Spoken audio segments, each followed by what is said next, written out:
6 σύνδεσμοι καινοτομικών και εξωστρεφών επιχειρήσεων και φορέων, μαζί με την Τεχνόπολη, φιλοδοξούν να δημιουργήσουν εδώ ένα χώρο συνάντησης των καινοτόμων επιχειρηματιών, των νέων ερευνητών, των φοιτητών που θέλουν με έναν διαφορετικό τρόπο να δημιουργήσουν προϊόντα και υπηρεσίες για το μέλλον.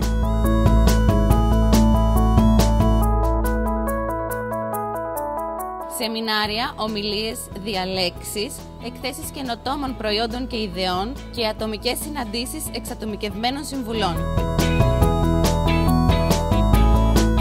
Ο στόχος του Innovathens είναι να προωθήσει την επιχειρηματικότητα και την καινοτομία, έτσι ώστε να δώσει ερεθίσματα στους νέους ανθρώπους να κάνουν τη δική τους επιχείρηση, γιατί αυτός είναι ο πιο αποτελεσματικός τρόπος να αντιμετωπίσουμε την κρίση που μαστίζει την πόλη.